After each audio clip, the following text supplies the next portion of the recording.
प्रशांत कोरटकर यांच्या ऑडिओ क्लिपचं प्रकरण चांगलं स्थापत असून त्यांना तातडीनं अटक व्हावी ही मागणी आता जोर धरू लागली आहे। यातच शनिवारी नागपुरात प्रशांत कोरटकर यांच्या अटकेसाठी बाईक रॅली काढण्यात आली। पत्रकार प्रशांत कोरटकर यांनी कोल्हापूर येथील इतिहासकार इंद्रजित सावंत यांना फोनवरून धमकी देत छत्रपती शिवाजी महाराज आणि छत्रपती संभाजी महाराज यांच्याबद्दल आक्षेपार्ह वक्तव्य केल्याचा आरोप होत आहे। तर या ऑडिओ क्लिपमुळे या प्रकरणी राज्यातील वातावरण तापलं असून सकल मराठा समाजासह शिवप्रेमींमध्ये रोष पसरला आहे। फरार प्रशांत कोरटकर यांना तातडीनं अटक व्हावी अशी मागणी करत शनिवारी नागपुरात बाईक रॅली काढण्यात आली।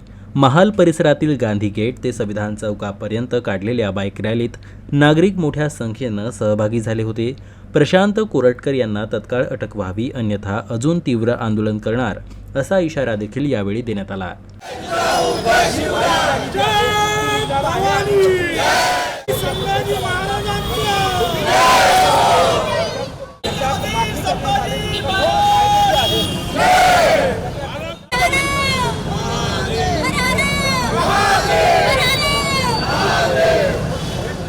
आज आम्ही जे कोराटकरनी जे कृत्य केलं 4 दिवसा अगोदर त्याच्या निषेधार्थ आणि छत्रपती शिवाजी महाराजांच्या याच्या निमित्त आम्ही जे आज रॅली स्कूटर रॅली काढून आलो की कुठेतरी एक सन्मान त्यांना मिळावा।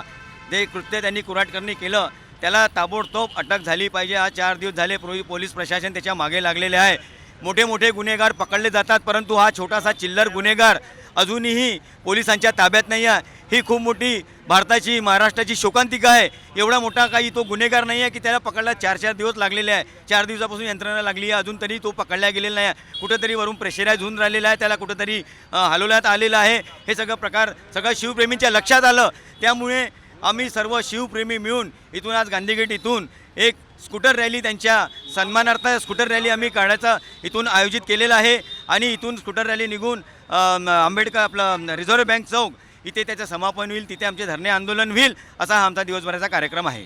अटक नाही होईल त्याच्यानंतर आमचा एक मोठा मोर्चा आम्ही मोर्चा काढू। आणखी बरेच काही आमचे कार्य राहील त्याच्यामध्ये ही पोलीस प्रशासनाला आम्ही सांगू इच्छितो।